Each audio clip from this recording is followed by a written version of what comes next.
Hello students, welcome to triple A bright academy online classes. My name is Amit. और जैसे कि आप जानते हैं कि ब्राइट एकेडमी ने आपके लिए ना प्रीवियस ईयर पेपर सॉल्व करने की एक सीरीज चला रखी है। जैसे कि मैंने पिछली क्लास में आपको पिछली वीडियो में आपको एक्साइज इंस्पेक्टर का पेपर सॉल्व करवाया था, और आज जो है मैं आपको PSSP क्लर्क का मॉर्निंग शिफ्ट का पेपर सॉल्व करवा लेना रहा हूँ। मैथ का सेक्शन आपका, ठीक है। जैसे मैं मैथ का सेक्शन पढ़ा रहा हूँ ना, ऐसे ही आपको उसमें इंग्लिश का सेक्शन भी कवर करवाया जाएगा और रीजनिंग का सेक्शन भी कवर करवाया जाएगा, ठीक है। चलिए तो स्टार्ट करें आपके मैथ के सेक्शन के लिए।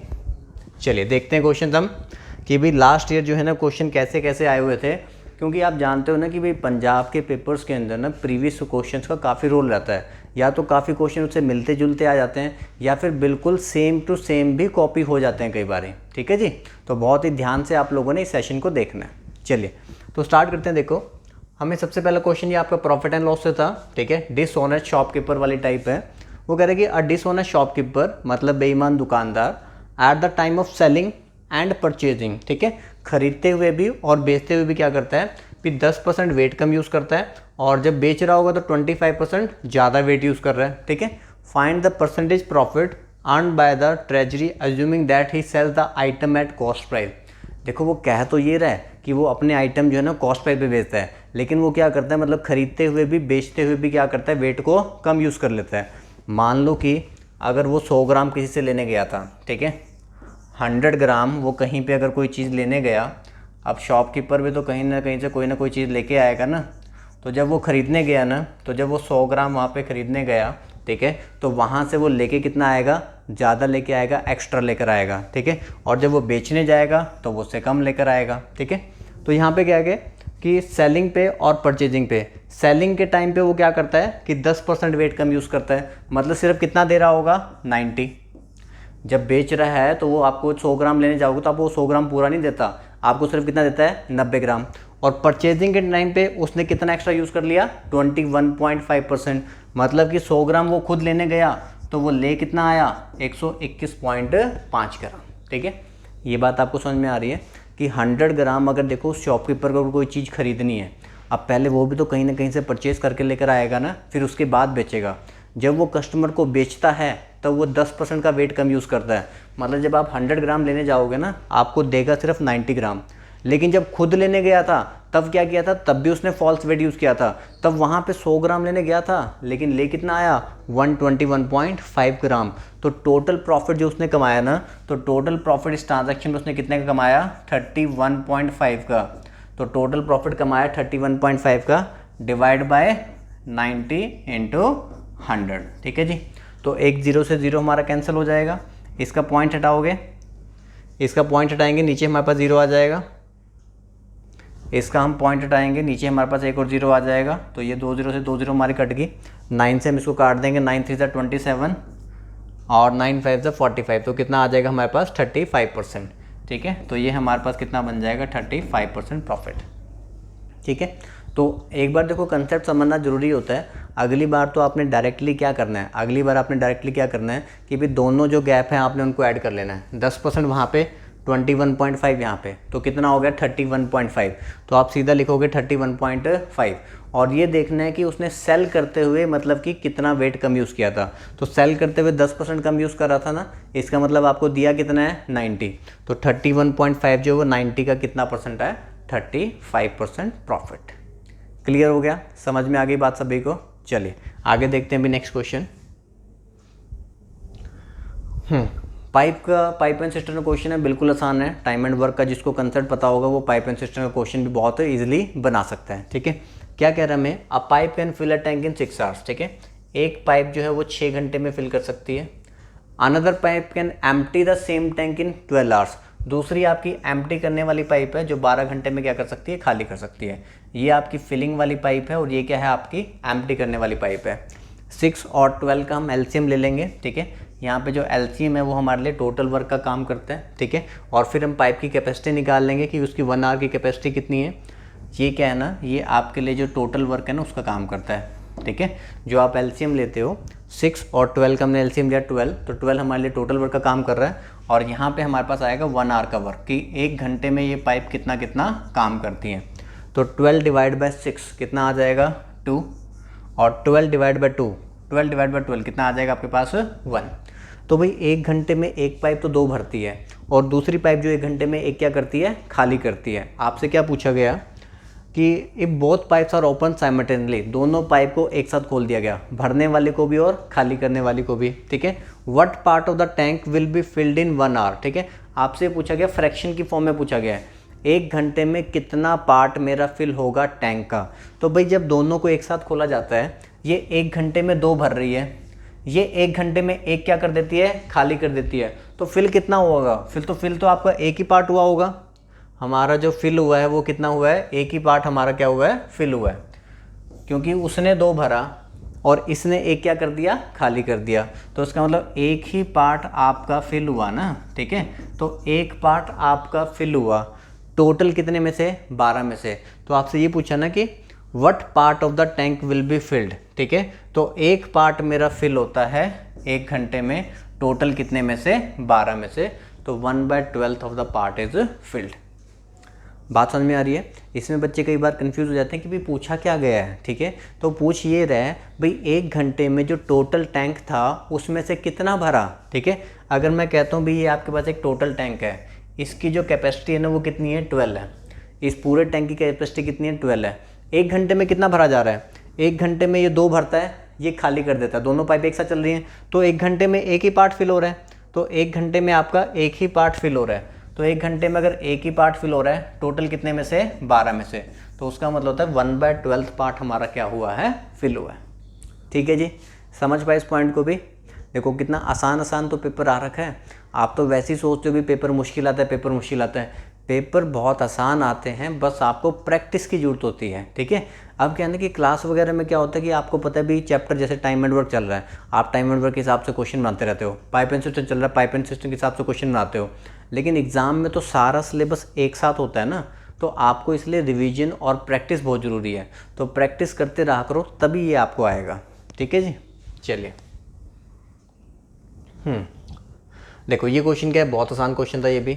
Divide ₹6,000 into 2 parts so that simple interest on the first part for 2 years at 6% per annum. Simple interest पहले पार्ट पे 2 साल के लिए और 6% रेट पे may be equal to simple interest on the second part for 3 years at 8% per annum. ठीक है, अब आप लोगों ने देखो एक बात याद रखनी है, जब भी आपका सिंपल इंटरेस्ट बराबर होता है, ठीक है, when simple interest is equal, when simple interest equal, अगर सिंपल इंटरेस्ट आपका इक्वल होता है ना, तो प्रिंसिपल और जो आपका रेट ऑफ इंटरेस्ट है उसमें इन्वर्स रिलेशन होता है। ठीक है, तो प्रिंसिपल और जो आपका रेट ऑफ इंटरेस्ट है ना, ठीक है, उसमें कौन सा रिलेशन होता है, इन्वर्स रिलेशन होता है। ठीक है जी, चलिए तो अब देखते हैं भी आपको सिंपल इंटरेस्ट कितना मिला, आपको रेट कितना मिल रहा है। देखो 2 साल के लिए आपको मिल रहा है 6%। ठीक है, आपको जो फर्स्ट पार्ट है, ठीक है, फर्स्ट पार्ट पे आपको मिला है 2 साल के लिए 6%। ठीक है, 1 साल में 6% है तो 2 साल में कितना हो जाएगा, 12%। ठीक है, फर्स्ट रेट ऑफ इंटरेस्ट आपका 6% है तो 2 साल में कितना हो जाएगा, 12%।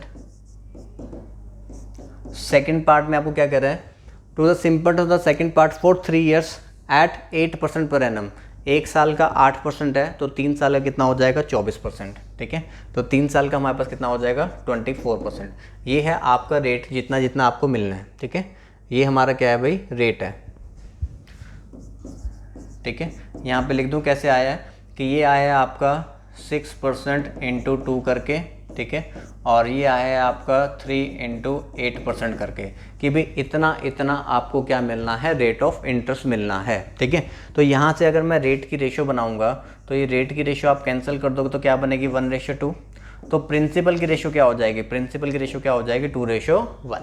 ठीक है, जब भी क्वेश्चन में आपको ये बता दिया जाए ना कि सिंपल इंटरेस्ट आपको इक्वल मिल रहा है दोनों केस में, तो जितना आपका रेट ऑफ इंटरेस्ट बनता है, तो रेट ऑफ इंटरेस्ट और प्रिंसिपल में कौन सा रिलेशन होता है, इनवर्स रिलेशन। तो रेट की रेशो 1:2 है तो प्रिंसिपल की रेशो क्या बनेगी, 2:1। तो हम कहेंगे भी 2 + 1, प्रिंसिपल कितना हो गया, 3। तो 3 रेशो की वैल्यू कितनी है, 6000। तो आप कहोगे भी 3 रेशो की वैल्यू कितनी है, 6000 है, तो 1 रेशो कितना हो जाएगा, 2000 हो जाएगा, और 2 रेशो कितना हो जाएगा, 4000 हो जाएगा। तो हमारे पास वैल्यू कौन सी आ गई, 2000 एंड 4000। ठीक है, तो कौन सा ऑप्शन हो जाएगा हमारे पास, बी ऑप्शन। हाँ जी, बात समझ में आ गई। आपने इस पॉइंट को ध्यान रखना है कि जब भी आपका सिंपल इंटरेस्ट इक्वल होता है ना, तो प्रिंसिपल और जो आपका रेट दे रखा होगा उसमें इन्वर्स रिलेशन बन जाता है। आपने बस रेट लिखना है भी कितना मिल रहा है। 1 साल का अगर 6% है तो 2 साल का 6 टू ज़ा कितना हो जाएगा 12%, ठीक है। दूसरे पार्ट में क्या है भाई, 1 साल का अगर 8% है तो 3 साल का कितना हो जाएगा 24%। तो रेट की रेशियो 1:2 है, तो प्रिंसिपल की रेशियो उसकी इनवर्स 2:1। तो 2 + 1 कितना हुआ 3, तो 3 रेशियो हमारे पास 6000 है, 1:2000, तो 2 रेशियो हमारे पास 4000। तो 4000 और 2000 हमारा क्या हो जाएगा प्रिंसिपल का पार्ट। ठीक है जी, क्लियर हो गया, आसान था ये भी बिल्कुल। चलिए आगे बढ़ते हैं। अब देखो ये मार्क्स वाला क्वेश्चन भी ना हर जगह पहुंच जाता है, ठीक है। पहले भी मैंने आपको करवाया था, ठीक है, वहाँ पे भी मार्क्स वाला आपका जो अर्थमेटिकल रीजनिंग वाला पार्ट था उसमें भी मार्क्स वाला क्वेश्चन आया हुआ था ना, ठीक है। तो दोबारा से देखो यहाँ पे मार्क्स वाला क्वेश्चन आ गया। तो वही 2 मेथड मैं आपको फिर से समझा देता हूँ, ठीक है। एक जो हमारा इक्वेशन एक्स वाला मेथड है, एक वो सिखा देता हूँ। एक जो बच्चे एलिगेशन से अगर करते हैं तो उनको एलिगेशन से बता देता हूँ, ठीक है। In engineering test a student score 4 marks for every correct answer, ठीक है। सही आंसर दोगे तो कितने नंबर मिलने हैं, 4 नंबर मिलने हैं, ठीक है। And loses 0.5 marks for every wrong answer, और गलत आंसर दोगे तो आपके 0.5 क्या हो जाएंगे, कट जाएंगे, ठीक है जी। अब कह रहे student attempts all the 100 question, ठीक है। स्टूडेंट ने सारे के सारे क्वेश्चन अटेम्प्ट किए एंड स्कोर 310 मार्क्स, और उसने स्कोर कितना किया 310 number. How many number of question the student answer correctly, ठीक है। अब देखो इसको हम ना ऑप्शन से भी इजीली बना सकते हैं। मैंने आपको ऑप्शन वाला भी पहले बताया था। अगर आपको ऑप्शन से बनाना है, देखो हम सबसे पहले ऑप्शन से बना लेते हैं। जैसे पहला ऑप्शन आपने उठाया 80, ठीक है, कि भी हमें निकालना भी स्टूडेंट ने कितने क्वेश्चन करेक्टली आंसर किए। तो अगर मैं कहता हूँ स्टूडेंट ने 80 करेक्टली आंसर किए, ठीक है, और एक क्वेश्चन सही करने पर उसको 4 नंबर मिलते हैं, तो टोटल नंबर कितने बने 320। तो 100 में से अगर उसने 80 क्वेश्चन सही किए तो 320 नंबर बनने चाहिए, लेकिन 20 गलत भी तो हो गए, तो 20 गलत हो गए। गलत करने पर आपका आधा नंबर काट लिया जाएगा, तो इसका मतलब 10 नंबर आपके काट लिए गए। तो क्या 310 बन गए? यस, ये तो सही बन गया।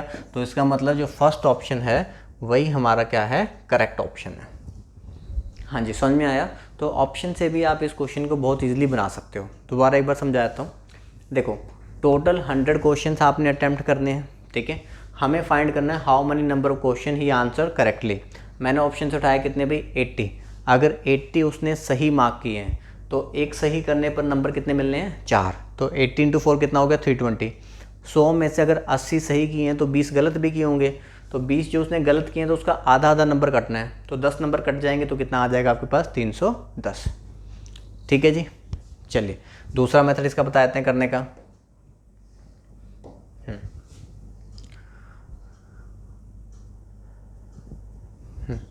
अब देखो अगर हम मान लेते हैं भी करेक्ट वाले जो है ना, मैंने मान लिया भी जो करेक्ट आपने किए हैं, तो करेक्ट वाले आपके पास कितने हैं, x हैं, ठीक है। भी आपने जो सही क्वेश्चन कर दिए वो आपके पास x हैं। तो इनकरेक्ट वाले आपके पास कितने हो जाएंगे 100 - x, ठीक है। टोटल क्वेश्चन 100 थे, तो अगर मैंने कह रहा हूँ भी करेक्ट वाले x हैं तो इनकरेक्ट वाले कितने हो जाएंगे 100 - x, ठीक है। सही करोगे तो आपको नंबर मिलने हैं। अगर आपने x क्वेश्चन आपने करेक्ट किए हैं, ठीक है, नंबर कितने मिलने हैं 4, तो 4 × x कितना हो जाएगा, फिर 4x हो जाएगा, ठीक है। ये नंबर जो आप स्कोर कर रहे हो, लेकिन जो आपने गलत किए हैं तो इसमें से क्या होंगे, माइनस होंगे। जैसे हमने किया था भाई 80 × 4, ये आपने सही वाले स्कोर किए वो हम यहाँ पे लिखते हैं, माइनस करते हैं जो आपने गलत किया होगा, ठीक है। तो माइनस करेंगे भाई आपने 100 - x क्वेश्चन क्या कर दिए, गलत कर दिए, और एक क्वेश्चन गलत करने पर आपके नंबर कितने कट रहे हैं 0.5। सही करने पर कितने मिल रहे हैं 4। ये जो क्वेश्चन गलत किया आपके कट कितने रहे हैं 0.5। तो सही वालों में से गलत वाले माइनस करोगे तो आपको ये बता रखा है भी मार्क्स कितने ऑब्टेंड होते हैं आपके। तो मार्क्स कितने ऑब्टेंड हो रहे हैं आपके पास 310, 310 मार्क्स आपको मिलने हैं, ठीक है। तो अब इसको हम देखो ओपन कर लेते हैं भाई, ठीक है, पूरा लिख के दिखाता हूँ। 4x आप 0.5 से यहाँ पे 100 को मल्टीप्लाई करोगे, माइनस का 50 हो जाएगा, और ये माइनस माइनस आपका क्या हो जाएगा प्लस। ये भी ध्यान रखना, यहाँ माइनस है वहाँ पे माइनस है, तो माइनस माइनस क्या हो जाएगा प्लस। तो प्लस का हो जाएगा 0.5x, ठीक है। हमारे पास क्या हो जाएगा प्लस का 0.5x इज इक्वल टू कितना आपके पास 310। माइनस का 50 उधर जाके प्लस का 50 हो जाएगा। 4x में से 0.5x ऐड करेंगे तो 4.5x इज इक्वल टू 360। तो x की वैल्यू आ जाएगी हमारे पास 360 / 4.5, ठीक है जी। इसको कैंसिल करेंगे तो हमारे पास कितना आ जाएगा 80, ठीक है, ये बात भी समझ में आ गई कि अगर आपको इक्वेशन से बनाना है, आपने कहा कि करेक्ट वाले मेरे पास कितने क्वेश्चन है, x क्वेश्चन है, तो इनकरेक्ट वाले कितने हो जाएंगे 100 माइनस x। सही वालों में से गलत वालों को माइनस करना है, तो जितने मार्क्स आपने स्कोर किए वो बता रखे हैं। सही करने पर 4 नंबर मिल रहे हैं, जितने क्वेश्चन आपने गलत किए तो हर क्वेश्चन पे आधा नंबर कटना है। ठीक है, तो आपके टोटल मार्क्स कितने बन जाएंगे 310। तो ये सॉल्व करना आपको आना चाहिए। तो यहाँ से x की वैल्यू कितनी आ जाएगी भाई 80 आ जाएगी। ठीक है, अब जो बच्चा अगर एलिगेशन से बनाना चाहता तो वो भी मैं बता ही देता हूँ। ठीक है, ऐसा ना हो किसी के मन में रह जाए कि एलिगेशन वाला पार्ट रह गया, कि सर ने बोल तो दिया था लेकिन करवाया नहीं। ठीक है, लेकिन एलिगेशन वाला समझ उसी को आएगा जिसने एलिगेशन मिक्सचर वाला चैप्टर पढ़ा होगा। ठीक है, उसी को समझ में आएगा, नहीं तो जो बाकी जो बच्चे हैं वो ऑप्शन वाले से कर लें या इक्वेशन से कर लें। जिसने एलिगेशन पढ़ा होगा उसी को ये बातें समझ में आने वाली हैं। ठीक है, नहीं तो 2 मिनट के लिए आप इन बातों को इग्नोर कर सकते हो जो एलिगेशन से नहीं करना चाहता। ठीक है, इसमें क्या होता है भी हम कहते हैं भी मैंने ना एक बार 100 के 100 क्वेश्चन सही कर दिए, सारे के सारे सही कर दिए। ठीक है, तो 100 × 4 मेरे नंबर कितने बनेंगे भाई 400। अगर मैं कहता हूँ कि 100 के 100 क्वेश्चन मैं सही कर दूंगा, हम 30 मार्क आएँ। ठीक है, तो नंबर कितने आएंगे 400। अब एक बच्चा 100 के 100 क्वेश्चन गलत कर दे। ठीक है, एक बच्चा क्या कर दे भाई 100 के 100 क्वेश्चन क्या कर दे गलत कर दे, तो उस बच्चे के जो नंबर आएंगे वो कितने आएंगे -50। ठीक है, 100 के 100 क्वेश्चन गलत कर देगा तो आपको क्या मिलेगा -50 मिलेगा। ठीक है जी, चलिए। लेकिन एक्चुअल में क्या हुआ कि कुछ गलत किए हैं कुछ सही किए हैं। एक्चुअल में हुआ क्या, कुछ गलत किए गए कुछ सही किए गए हैं, तो हमारे जो नंबर बने हैं वो कितने बने हैं 360। ठीक है, सॉरी 360 ने कितने बने 310। कुछ सही किए हैं और कुछ गलत किए हैं, तो नंबर हमारे कितने बने हैं 310 बने हैं। ठीक है, तो अब हमने 400 में से 310 माइनस किया, तो यहाँ पे आपके पास कितना आ गया 90 आ गया। ठीक है, अब 310 में से 50 माइनस करोगे, जब 310 में से आप 50 माइनस करोगे तो वहाँ पे पहले से माइनस लगा हुआ है, तो माइनस माइनस क्या हो जाएगा प्लस हो जाएगा। तो इसमें से माइनस करोगे माइनस माइनस प्लस, तो यहाँ पे कितना हो जाएगा 360। तो रेशियो आपके पास क्या बन जाएगी 4:1। तो ये आपके पास रेशियो आ गई किसकी, करेक्ट क्वेश्चन की और रॉन्ग क्वेश्चन की। तो करेक्ट और रॉन्ग क्वेश्चन की रेशियो मेरे पास आ गई कितनी आ गई 4:1। तो इस रेशियो में हमारे टोटल जो क्वेश्चन है वो डिवाइड हो जाएंगे। तो 4 + 1 कितना हो गया 5। तो 5 रेशियो का मतलब हो गया 100 क्वेश्चन। तो 1 रेशियो का मतलब हो गया 20 क्वेश्चन। जो करेक्ट वाले 4 रेशियो हैं, तो 4 रेशियो का मतलब कितना हो गया 80 क्वेश्चन। ठीक है जी, तो जो एलिगेशन मिक्सचर जिन बच्चों ने ऑलरेडी पढ़ा हुआ होगा तो वो बच्चे समझ गए होंगे। तो जिन्होंने नहीं पढ़ा हुआ तो उनको इसको देखने की ज़रूरत नहीं है, वो ऑप्शन से बनाएं और इक्वेशन से बना लें। ठीक है जी, बढ़ें आगे। चलिए आगे देखते हैं। ये भी बहुत ही आसान क्वेश्चन आया हुआ था। ठीक है, एग्जाम में, पर छोटा सा आपको पता होना चाहिए कंसेप्ट कि HCF × LCM। ठीक है, बस हमें ये पता होना चाहिए HCF × LCM is equal to product of 2 numbers. ठीक है, highest common factor into lowest common multiple. ठीक है, highest common factor into lowest common multiple is equal to product of 2 numbers n1 × n2। आपको देखो HCF मेंशन है, आपको highest common factor दे रखा है, LCM दे रखा है। HCF मेरे पास 12 है, LCM कितना है 144 है। एक नंबर आपको बता रखा है भाई कितना है 36 है, और दूसरा नंबर आपको क्या करना है फाइंड करना है, सिंपल। ये भी मेंशन है, ये भी मेंशन है, एक नंबर भी दे रखा है, दूसरा नंबर आपको निकालना है। यहीं से काट दो, 12 से काट दो 3 आ जाएगा, और 3 से काट दो 3 4 जा और 3 8 जा, तो दूसरा नंबर हमारे पास कितना आ गया 48। तो इससे तो आसान और कोई क्वेश्चन नहीं होगा HCF LCM का, ये सबसे आसान वाला है। ठीक है, कि HCF × LCM is equal to product of 2 numbers n1 × n2। ठीक है जी, समझ में आ गया यहाँ तक। ठीक है, यहाँ तक देखो सारे क्वेश्चन बिल्कुल आसान आ रखे थे। ठीक है, कोई डिफिकल्ट नहीं था। चलिए, तो थोड़ा सा देखो एडवर्टीजमेंट भी तो ज़रूरी है ना, आपको मैं समझाता हूँ बार बार भैया, इसकी भी ज़रूरी है। ठीक है, इसके बिना भी ज़िंदगी नहीं है, तो एडवर्टीजमेंट भी हमें बतानी पड़ती थोड़ी सी। भाई कोई भी अगर स्पेशल ऑफलाइन कोचिंग लगाना चाहता है, आपके पंजाब के जितने भी एग्ज़ाम्स वगैरह निकल रहे हैं, कोई बच्चा अगर उसके लिए तैयारी करना चाहता है तो आप ब्राइट एकेडमी में आके तैयारी कर सकते हैं। ठीक है जी, अप्रॉक्सीमेटली पंजाब के एग्ज़ाम्स के लिए आपका 100 डेज़ का कोर्स रहेगा, 3 से 4 घंटे आपकी डेली क्लासेस भी चलेंगी, सारा सिलेबस कवर होगा, स्टडी मटेरियल मिलेगा, और बेस्ट रिजल्ट तो आपको पता ही भी आपको आता ही है। ठीक है, और जो स्टूडेंट ऑफलाइन कोचिंग लेता है ना, तो उस स्टूडेंट को ना 1 साल का वीडियो कोर्स हमारा ऑनलाइन एक्सेस फ्री भी मिलता है। ठीक है, तो जो स्टूडेंट ऑफलाइन लगाएगा उसको 1 साल का वीडियो कोर्स फ्री भी मिलेगा साथ में। ठीक है जी, चलिए, ये व्हाट्सएप नंबर वगैरह तो है ही है। ठीक है, आप कभी भी मतलब कि कॉल करके वगैरह पूछ सकते हो। ज़्यादा टाइम नहीं लूँगा, बस 2 मिनट में करवा देंगे आज हम, ठीक है। और ये हमारे दूसरे सेंटर्स के नंबर हैं, मोहाली, पटियाला, संगरूर, लुधियाना, गुरदासपुर और जालंधर। और अगर कोई बच्चा चाहता है कि वो मुझसे पढ़ना चाहता है तो आपने इस सेंटर में आना है, ठीक है। मैंने अंडरलाइन भी किया इसको पहले ही, ठीक है, कि अगर कोई मुझसे पढ़ने के लिए चाहता है कि भी मैथ की क्लासेस आपने लगानी है तो आप मोहाली वाले सेंटर में आके वो क्लासेस अटेंड कर सकते हो, ठीक है। कोई सिर्फ अगर स्टडी मटेरियल या नोट्स ही लेना चाहता है, ठीक है भाई, किसी को क्लासेस नहीं लगानी, ऑनलाइन भी नहीं लगानी, ऑफलाइन भी लगानी, सिर्फ वो नोट्स से खुद ही पढ़ लेगा, तो नोट्स का प्राइस हमने बता रखा है भी 4000 रुपये इंक्लूडिंग ऑल नोट्स, ठीक है। सभी के सभी नोट्स इसके अंदर आपके इंक्लूड हो जाएंगे।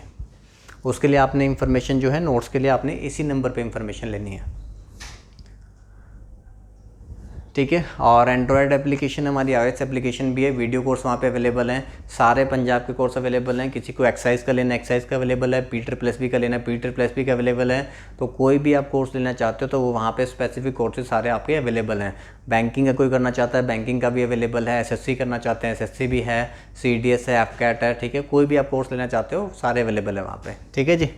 चलिए, और एप्लीकेशन तो प्ले स्टोर से डाउनलोड हो ही जाती है, आपको पता ही है। Triple A bright academy search करोगे, प्ले स्टोर से आपकी एप्लीकेशन डाउनलोड हो जाएगी, ठीक है। चलिए, बाकी वापस क्वेश्चन पे आ गए, ठीक है। थोड़ी देर के लिए एडवर्टीजमेंट थी, ज़्यादा नहीं था, ठीक है। आप बनाने की कोशिश कीजिए, एक बार क्वेश्चन देखिए, बहुत आसान क्वेश्चन है।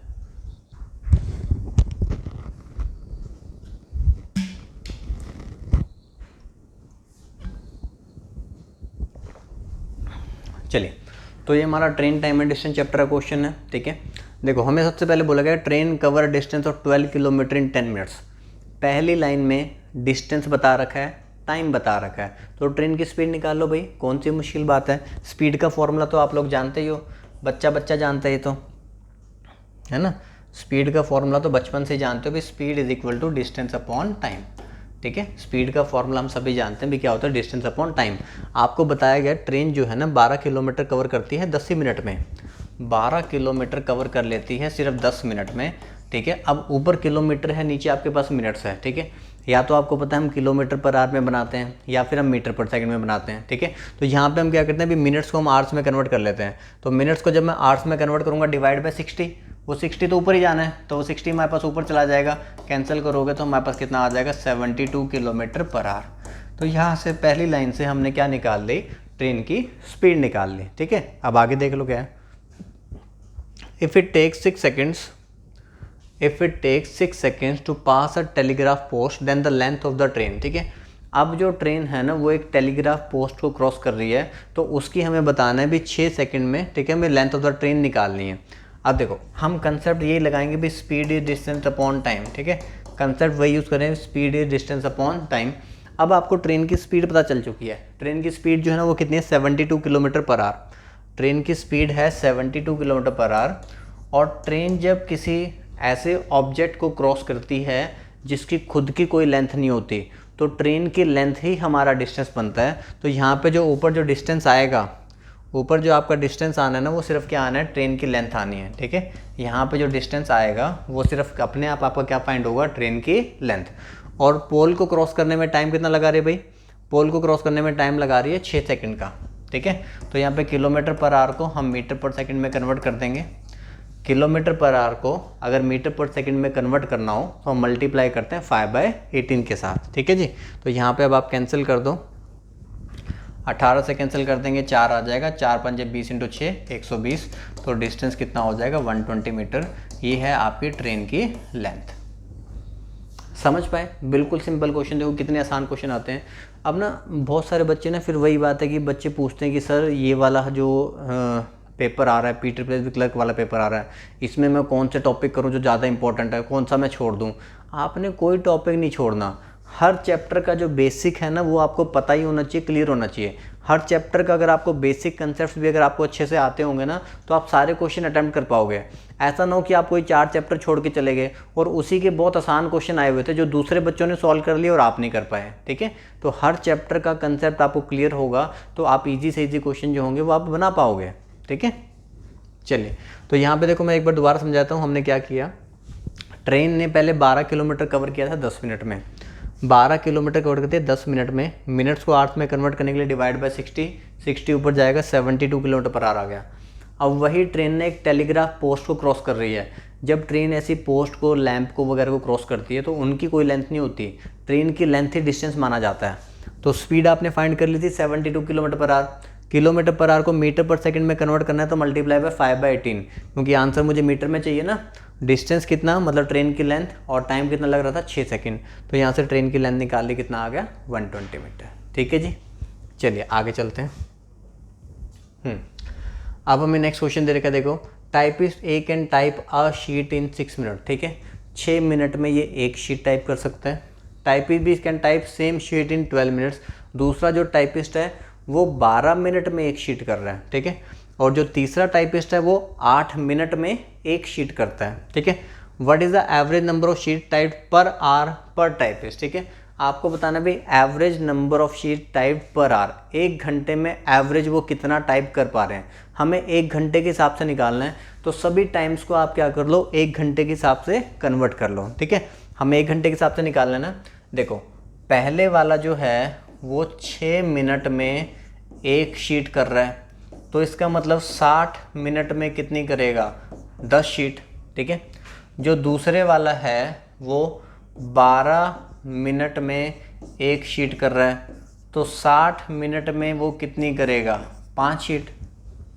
इतना तो डायरेक्टली सभी बना ही लेते होगे कि 6 मिनट में अगर एक शीट बनाता है तो 60 मिनट में इंटू 10 10 शीट बनाएगा। 12 मिनट में एक शीट बनाता है तो 60 मिनट में कितनी बनाएगा, 5 शीट, 12 5 है। ठीक है, और सी के लिए क्या बताया गया, सी के लिए क्या बताया गया कि वो 8 मिनट में एक शीट बनाता है। 8 मिनट में एक शीट बनाता है तो 60 मिनट में 8 7 56, 7.5 पूरी नहीं बना पाएगा, 7.5 बनाएगा। ठीक है, 8 7 56 और 4 60, तो मतलब कि 7.5 हो जाएगा। ठीक है, 8 मिनट में एक शीट बनाता है तो 60 मिनट में कितनी शीट बनाएगा, 7.5। या फिर आप डिवाइड करके देख लो, जिसको डायरेक्टली नहीं समझ में आता वो डिवाइड करके देख लिया करो। 60 divide by 12 5, 60 divide by 6 10, 60 divide by 8 कितना, 7.5। तो ये एक घंटे में 10 बना रहा है, ये 5 बना रहा है, 7.5 बना रहा है। एक घंटे में 10 बना रहा है, 5 बना रहा है, 7.5 बना रहा है। हमने एवरेज निकालनी है तो डिवाइड बाय 3, तो 22.5 डिवाइड बाय 3, तो आपके पास कितना आ जाएगा, 7.5। हाँ जी, बताइए क्लियर हुआ सभी को, समझ में आ गया। सिंपल क्वेश्चन, 6 मिनट में एक शीट बना रहा है तो 60 मिनट में कितनी बनाएगा, 10 शीट। ठीक है, 12 मिनट में एक शीट बना रहा है तो 60 मिनट में कितनी बनाएगा, 5 शीट। ये 8 मिनट में एक बनाता है तो 60 मिनट में कितनी बनाएगा, 7.5। तो ये एक घंटे में 10 बनाता है, ये 5 बनाता है, ये 7.5 बनाता है। हमें इनकी एवरेज निकालनी थी। Average is sum of all observation divide by number of observation. ठीक है, तो तीनों को ऐड करके डिवाइड बाय 3 कर दिया तो हमारे पास कितना आ गया, 7.5। चलिए क्लियर हो गया होगा, बढ़ें आगे।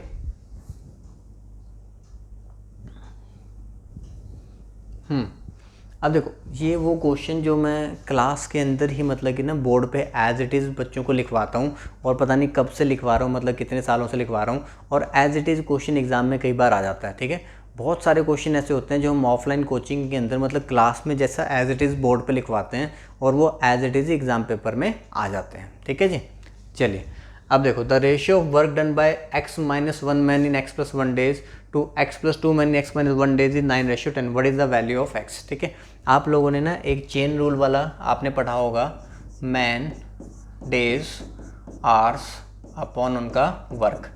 ठीक है, man two days two R two upon उनका वर्क टू। ठीक है, इसको हम कंपैरिजन करते हैं। भाई हमें क्वेश्चन में बता रखा होता है भाई इतने मैन इतने डेज में इतने आवर्स काम करते हुए ये वर्क करते हैं, तो फिर कितने मैन मुझे लगेंगे इतने डेज में इतने आवर्स करते हुए इतना काम करने में। ठीक है, तो ये चेन रूल टाइप के आपके क्वेश्चन आते हैं, तो वैसा ही आपको बता रखा है। मैन और डेज के बारे में बताया है, the ratio of work done by x - 1 man in x + 1 days. तो x - 1 मैन ने x + 1 डे काम किया। ठीक है, तो अब आपसे पूछ रहा है कि उनके वर्क की आपको रेशियो बता रखी है, the ratio work done by x - 1 man in x + 1 days to x + 2 man in x - 1 day, और इनके वर्क की रेशियो आपको क्या बता रखी है, कितनी है, 9:10 है। भाई इसका वर्क 9 है, उसका वर्क कितना है, 10 है। बात समझ में आ रही है। x - 1 मैन ने x + 1 डेज में वो कितना काम कर रहे हैं, 9। x + 2 मैन x - 1 डेज में कितना काम कर रहे हैं, 10। अब थोड़ा ध्यान से देख लिया करो भी, कैंसिल करते हुए बच्चे क्या करते हैं, स्टार्टिंग में मल्टीप्लाई करना स्टार्ट कर देते हैं, एक्स इंटू एक्स स्क्वायर हो गया, फिर एक्स हो गया। आप ये देख लो आमने सामने कुछ कॉमन कट तो नहीं रहे। देखो यहाँ पे x माइनस 1 से हमारा x माइनस 1 क्या हो जाएगा, पहले ही कैंसिल हो जाएगा, तो हमारे लिए कैलकुलेशन तो आसान हो गई। तो अब आप यहाँ पे 10 से मल्टीप्लाई करोगे तो ये बनेगा 10x प्लस 10, 10x प्लस 10, 9 से करोगे तो कितना बनेगा 9x प्लस 18, x इधर आके माइनस हो जाएगा, वो उधर जाके माइनस हो जाएगा, तो x की वैल्यू हमारे पास कितनी आ जाएगी, 8 आ जाएगी। ठीक है, समझ में आया सभी को। अब भाई ये कंसेप्ट थोड़े थोड़े आपको पता होने चाहिए ना। हम यहाँ पे देखो क्वेश्चन वाइज सॉल्व कर रहे हैं, अब पूरा कंसेप्ट यहाँ पे नहीं बता रहे, बस इतना समझा रहे हैं कि चेन रूल में क्या यूज़ होता है, MDH मसाले। ठीक है, मैन, डेज, आवर्स और नीचे उनका वर्क। x माइनस 1 मैन ने x प्लस 1 डेज में 9 वर्क किया, तो x प्लस 2 मैन ने x माइनस 1 डेज में कितना काम किया, 10 वर्क किया। तो यहाँ से हमने इसको फाइंड कर ली x की वैल्यू। ठीक है जी, क्लियर है। चलिए आगे देखते हैं। फिर से सिंपल सा क्वेश्चन आ गया, a person lent out some money. ये अच्छा क्वेश्चन था। ठीक है, ये अच्छा क्वेश्चन था, थोड़ा सा मतलब कि बच्चों को इसमें थोड़ा सा दिमाग लगाने की जरूरत थी। ठीक है, a person lent out some money at 6% per annum on simple interest. ठीक है, 6% पर एनम, एक साल का 6% रेट है। ठीक है, एंड आफ्टर 18 मंथ्स, ठीक है, 18 महीने के बाद क्या कह रहा है, he again lent out the same money, उतना ही पैसा 18 महीने के बाद उसने फिर से दिया, और इस बार जो रेट लिया उसने लिया 24% पर एनम। तो आप सबसे पहले ना टोटल कर लो भी आपके पास कितना प्रिंसिपल था और क्या रेट था। ठीक है, आपको बता रखा है after 2 years from first landing in both the cases he got ₹4704, उसको 4,704 रुपये मिले हैं। ये सबसे पहली बात तो ये इंटरेस्ट नहीं है, ये आपको अमाउंट मिला है, वो बता रहा है कि 2 साल के बाद उसको टोटल जो अमाउंट मिला है वो कितना है 4704, मतलब प्रिंसिपल और इंटरेस्ट मिलाकर मिला है उसको। ठीक है, तो यहाँ देखो प्रिंसिपल जो है ना वो हमारा हमेशा होता है 100%। ठीक है, प्रिंसिपल हमेशा हमारा कितना होता है 100%। मैं आपको बताता हूँ, प्रिंसिपल में सिंपल इंटरेस्ट आप ऐड करते हो ना तो आपका क्या बनता है, अमाउंट बनता है। तो प्रिंसिपल तो 100% हो गया। अब पहला जो आपने प्रिंसिपल दिया, ठीक है, पहला जो आपने मनी लेंड की वहाँ से इंटरेस्ट कितना मिलेगा। ठीक है, आपने कहा भी 6% है, ठीक है, हमारा एक साल का, तो 2 साल के लिए वो तो पूरा गया ही है। बाद में 18 महीने के बाद कुछ और दिया, उसको बाद में देखेंगे। पहले जो 6% है एक साल का, तो वो तो 2 साल के लिए पूरा गया है। तो 6% एक साल का, तो 2 साल का कितना 12%, तो 2 साल का कितना 12%, मतलब यहाँ से आपको जो है, यहाँ से आपको जो अमाउंट मिलना था वो कितना मिलना था 112% का। ठीक है भाई, पूरा पैसा जो कलेक्ट होके बाद में आना था वो कितना आना था 112%। ठीक है, हमें ये बताया गया फिर 18 महीने के बाद उसने उतना ही पैसा और दे दिया। ठीक है, उतना ही पैसा और दे दिया, मतलब प्रिंसिपल 100% आपका और दिया उसने, 100% प्रिंसिपल आपका और दिया। इंटरेस्ट कितना गया, ठीक है, he again lent out the same money at simple interest of 24% per annum, 24% एक साल का, लेकिन उसने 18 महीने के बाद दिया तो 6 ही महीने के लिए दिया होगा ना। तो 24% अगर साल का है तो 6 महीने का कितना बनेगा 12%, तो 6 महीने का यहाँ से भी बना भाई 12%, तो यहाँ से भी आपको कितना मिला भाई 112%। ठीक है, पहले वाले से भी आपकी जो टोटल अर्निंग बनी वो 112% बनी। आपने जो दोबारा आपने इंटरेस्ट दिया, ठीक है, वहाँ से भी अर्निंग कितनी बनी 112% ही बनी। तो टोटल जो आपकी अर्निंग बनी वो कितनी है 224% की। तो 224% की वैल्यू क्वेश्चन में आपको दे रखी है 4704 है। आप अगर 1% निकालोगे तो 4704 डिवाइड बाय 224, और हमें फाइंड क्या करना है, find the amount that was lent out, कि पूरा अमाउंट कितना दिया गया था। एक बार स्टार्टिंग में 100%, एक बार बाद में 100%, तो टोटल आपने 200% दिया है। ठीक है, इस बार सिर्फ 100% से काम नहीं चलेगा, आपको क्या निकालना है, आपको 200% की वैल्यू निकालनी है। तो मल्टीप्लाई बाय 200, ये आपका कट जाएगा भाई। ठीक है, ये आपका कट जाएगा पूरा 21 पे, और मल्टीप्लाई करोगे तो आपके पास कितना आ जाएगा 4200। ठीक है, अब मैं जानता हूँ इस चीज़ के अंदर ना काफ़ी बच्चों को कुछ ना कुछ मन में डाउट होएगा कि 200% ले लिया, 100% ले लिया, 100% 2 बार ले लिया। ठीक है, तो ये सारी चीज़ें एक बार दोबारा ध्यान से समझना जो मैं आपको बता रहा हूँ। ठीक है, हमने क्या किया, देखो आप खुद से अपने प्रैक्टिकल एग्जाम्पल सोचो। मेरे पास कुछ पैसा था, मैंने एक दोस्त को दे दिया। मेरे पास एक पैसा था, मैंने एक दोस्त को दे दिया और मैंने कहा कि भैया मैं तुझसे 6% लूँगा पर एनम 1 साल का, और हमने दिया कितने साल के लिए, 2 साल के लिए, क्योंकि यहाँ पे लिखा है ना after 2 years from first landing के 2 साल बाद। तो मतलब मैंने उस दोस्त को 6% पे दिया 2 साल के लिए, तो 12% मैं उससे ब्याज लूँगा।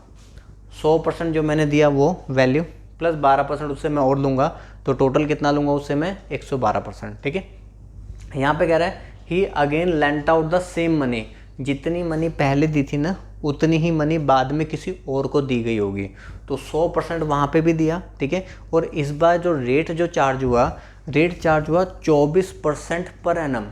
अब देखो दिया है 18 महीने के बाद, मतलब सिर्फ 6 महीने के लिए ही दिया होगा, तो पूरे साल का 24% रेट था, तो आधे साल का कितना बनेगा, 12%। तो 100% प्लस कितना हो गया, 12%। तो टोटल जो उसको रिसीविंग होनी है ना एट द एंड, तो वो 224% की रिसीविंग होनी है।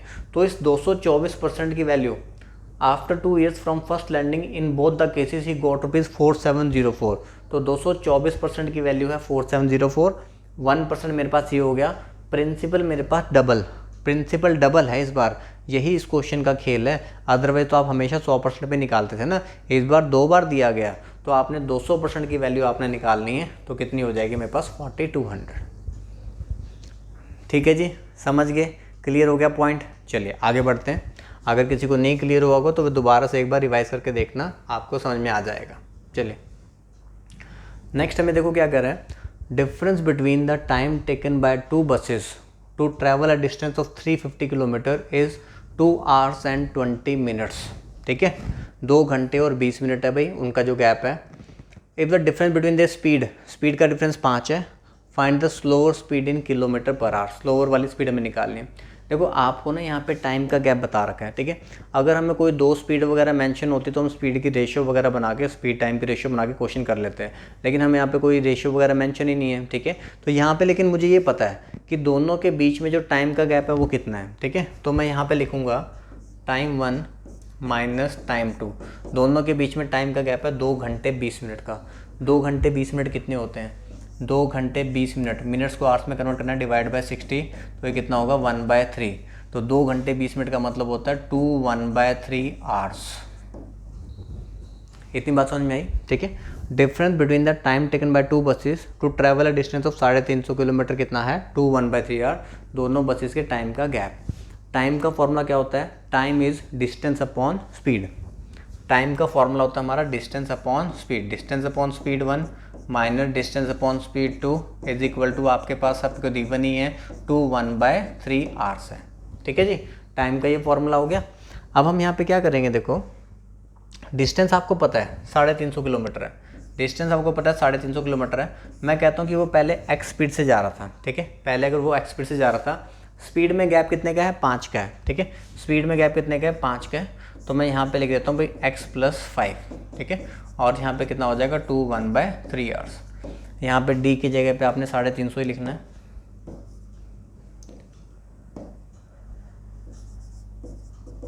ठीक है, स्पीड में हमारे पास गैप कितने का है, 5 का है। देखो पहले जो लिखी जाएगी ना, हमेशा कम वाली स्पीड लिखी जाती है। ठीक है, क्योंकि कम वाली स्पीड जब होगी तो आपको टाइम ज़्यादा लगता है, और जब ज़्यादा स्पीड होगी तो टाइम आपको क्या लगता है, कम लगता है। ठीक है, अब आपने देखो दिमाग लगा के सोल्व करना है कि आपके पास यहाँ पे 2 1/3 बन रहा है, तो नीचे मेरे पास क्या होना चाहिए, 3।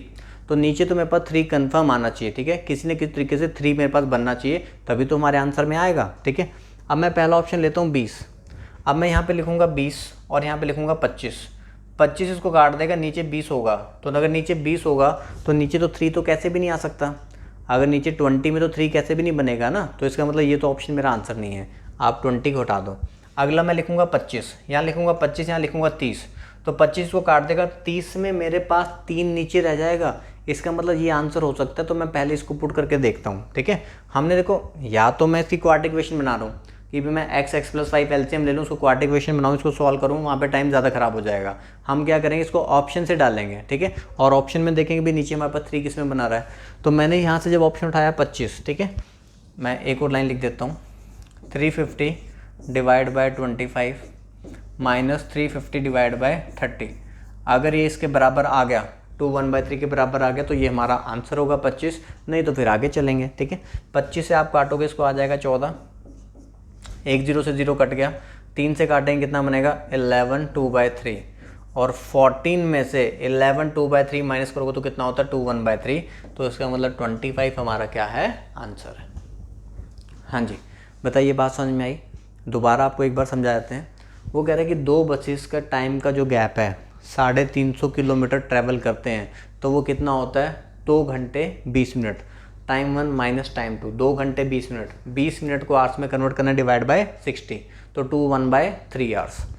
टाइम का formula distance upon speed 1 distance upon speed 2, ठीक है। डिस्टेंस दोनों ने 350 किलोमीटर ट्रैवल करना है। अगर मैं कहता हूँ कि पहले वाली बस अगर x स्पीड से जा रही है तो दूसरी कितने से जाएगी x + 5 से जाएगी, दोनों के बीच में गैप कितने का है 5 का है, ठीक है। और हम पहले जो है ना वो कम वाली स्पीड लिखते हैं, ठीक है, क्योंकि स्पीड जब कम होती है तो टाइम क्या लगता है ज़्यादा, जब स्पीड ज़्यादा होगी तो टाइम क्या लगेगा कम, तो ज़्यादा वाले में से कम वाला ही माइनस करोगे ना। तो हमने यहाँ पे स्पीड पहले ली 25 और यहाँ पे कितनी ली 30, तो हमने सेटिस्फाई करके देखा 14 में से 11 2/3 माइनस करोगे तो कितना आएगा 2 1/3 आएगा। ठीक है जी, बढ़े आगे चलिए। इलेक्शन वाला क्वेश्चन आ गया भाई। इलेक्शन वाला क्वेश्चन जनरली ना पूछ ही लिया जाता है, ठीक है। वो क्या कह रहा है, in an election the candidate who got 56% of the casted vote, ठीक है, कैंडिडेट जिसने 56% जिसको मिले हैं, जितने वोट कास्ट हुए थे, ठीक है, उसके वॉन बाय 144 वोट्स, वो 144 वोट से क्या करता है जीत जाता है, ठीक है। If the find the total number of voters on the voting list if 80% people cast their vote, मतलब 80% लोगों ने ही क्या की है अपनी वोटिंग की है, ठीक है, बाकियों ने की नहीं है। And there were no invalid votes. देखो हमारे जो टोटल वोट्स होते हैं ना वो होते हैं हमेशा 100%, टोटल पोर्सन हमारे कितने होते हैं 100%। 100% में से कह रहे हैं कि 80% लोगों ने ही कास्ट किया है, इसका मतलब 20% ने नहीं किया ना, बात तो वही हुई ना। 100% में से जब 20% लोगों ने नहीं किया होगा तो तभी तो वो कह रहा है कि कितने लोगों ने किया है 80% ने किया है, ठीक है। 100% थे, आप चाहे 20% ना भी लिखो कोई फ़र्क नहीं पड़ता, ये बस समझाने के लिए आपको बता रहा हूँ। 100% लोग थे, 100% में से अगर 20% ने नहीं किया होगा तभी तो वो कह रहा है कि find the total number of voters on the voting list if 80% people cast their vote, सिर्फ 80% लोगों ने ही क्या है वोटिंग की है, ठीक है। अब वोटिंग देखो जिन्होंने की होती है ना, तो जो वोट्स हैं वो उसी में से डिवाइड होते हैं, और हर वैल्यू अपने आप में होती है 100%, ठीक है। हर वैल्यू अपने आप में कितना परसेंट होती है 100%, ठीक है। ये हैं हमारे वैलिड वाले वोट्स, ठीक है, जितने वोट कास्ट हुए हैं, ठीक है। वैलिड वाले वोट्स का मतलब क्या होता है कि जितने वोट हमारे क्या हुए हैं कास्ट हुए हैं। तो उसमें से आपको ये बताया the candidate who got 56% won by, जिस कैंडिडेट को 56% मिले हैं। अब एक कैंडिडेट को अगर 56% मिले हैं ना, तो इसका मतलब दूसरे कैंडिडेट को कितने मिले होंगे 44%। जो जीतने वाला कैंडिडेट है उसको 56% मिले हैं, तो हारने वाले कैंडिडेट को कितने मिले 44%। और आपको ये बताएगा कि जीतने वाला कैंडिडेट 144 वोट ज़्यादा लेकर आया है। आपने देखा भी परसेंटेज में कितना ज़्यादा लाया है, तो परसेंटेज में तो 12% ज़्यादा लाया है, तो हमने कहा भी 12% की वैल्यू कितनी है 144 वोट्स। 1% कितना हो जाएगा 12, तो 100% हम निकाल लेंगे तो हमारे पास कितना हो जाएगा 1200। लेकिन ये जो 1200 आपके पास आए हैं ना, ये अभी आपके पास कौन से वोट्स आए हैं वैलिड वाले वोट्स आए हैं। अगर आपसे पूछा गया होता कि भी वैलिड वाले वोट्स कितने हैं, जितने में से जो वो जीते होंगे, तो आप आंसर बोल देते भी 1200 हमारे पास वैलिड वोट्स हैं। लेकिन हमसे तो टोटल वोट पूछे गए हैं। अब देखो जो वैलिड वाले थे वो सिर्फ कितना परसेंट है 80%, क्योंकि 80% लोगों ने ही तो वोट डाला है। तो इसका मतलब ये जो 1200 है ना, ये आपकी 80% की वैल्यू है। 80% की वैल्यू 1200 है, और आपको 100% की वैल्यू निकालनी है, तो 1200 डिवाइड बाय 80 इंटू 100, ठीक है। तो ये कैंसिल कर देंगे, हमारे पास कितना आ जाएगा 1500। हाँ जी, बताइए समझ पाए आप इलेक्शन वाला क्वेश्चन, ठीक है। देखो इलेक्शन वाला क्वेश्चन ना आसान होता है, बस आप थोड़ा सा कंसेप्ट के ऊपर ध्यान दिया करो। यहाँ पे एक बार दोबारा बात सुन लेते हैं। टोटल नंबर ऑफ वोटर्स जो होते हैं ना, वो आपके हमेशा होते हैं 100%। उन्होंने कहा कि 80% लोगों ने ही वोट डाला है, ठीक है, मतलब 20% ने नहीं डाला। 100% में से 20% ने नहीं डाला, तो 80% ने तो डाला ना, ठीक है। 80% लोगों ने वोट डाला है। अब जिन्होंने वोट डाला वो कह रहा है उसमें से ना, मतलब 56% जो लोग थे उन्होंने क्या है कि उन्होंने जीत लिया है, ठीक है। एक कैंडिडेट को the candidate who got 56% of the casted votes, ठीक है, जितने वोट कास्ट हुए हैं। अब देखो जितने भी वोट आपके वैलिड वोट जितने भी हों, हर वैल्यू अपने आप में 100% होती है। तो जितने भी परसेंटेज कास्ट हुए होंगे उसमें से 56% एक को मिल गए। अब इसको मिल गए 56%, तो दूसरे को कितने मिले होंगे 44%। तो इसका मतलब ये इससे 12% ज़्यादा वोट से जीत गया। एक्चुअल में कितने से जीता 144 वोट से। तो 12% की वैल्यू 144, 1% कितना हो जाएगा 12, तो 100% हुआ 1200। 1200 अभी आपके ये वैलिड वाले वोट्स आए हैं, जो कि कितना परसेंट है यहाँ पे 80%। तो 80% की वैल्यू कितनी 1200, तो 100% हमने निकाल लिया, हमारे पास कितना आ जाएगा 1500। हाँ जी बताइए, समझ में आ गया सभी को, क्लियर है? चलिए आगे बढ़ें। लीजिए ये तो थैंक यू आ गया, ठीक है। तो ये आपके जो थे PSSB क्लर्क के मॉर्निंग शिफ्ट के सारे क्वेश्चन थे, ठीक है। अगर आपको किसी भी कोई क्वेश्चन में डाउट है आप कमेंट कर सकते हो, क्वेरी करके पूछ सकते हो। किसी भी चीज़ों के बारे में आपको जानना है, पूछना है, ठीक है। कोई एग्ज़ाम्स के बारे में पूछना है, कोई कोचिंग के बारे में पूछना है, कोई ज्वाइनिंग करना चाहते हो, तो ये हमारे चंडीगढ़, मोहाली, पटियाला, लुधियाना, संगरूर, जलंधर, गुरदासपुर के नंबर्स हैं, तो आप आके ज्वाइन कर सकते हो, ठीक है। देखो जो ब्राइट अकेडमी नहीं आना चाहते कोई बात नहीं, ठीक है। ब्राइट अकेडमी नहीं आना कोई बात नहीं, लेकिन ये जो इस साल है ना, ये साल बहुत अच्छा मौका है आपका एग्ज़ाम्स क्लियर करने के लिए, क्योंकि एग्ज़ाम्स जो है ना वो ज़्यादा निकल रहे हैं। तो एग्ज़ाम ज़्यादा निकल रहे हैं, वैकेंसीज भी ज़्यादा आ रही हैं, तो आप कहीं ना कहीं से तैयारी करो, पढ़ो और मतलब कि पेपर निकालो, ठीक है। इस बार चांसेस ज़्यादा अच्छे हैं। चलिए तो हम तो आपके लिए देखो और पेपर हम लेके आते रहेंगे। मैं PSSB के भी आपको दूसरी शिफ्ट्स के भी पेपर करवाऊंगा, और कोशिश रहेगी कि आपको अदर एग्ज़ाम्स के पेपर भी सारे करवा दिए जाए, ठीक है जी। चलिए ओके बाय, थैंक यू। और हाँ, वीडियो को लाइक वाली बात तो रहेगी, तो वीडियो को लाइक करना मत भूला करो, जाते जाते कम से कम ये काम तो किया करो, like comment share subscribe. Thank you.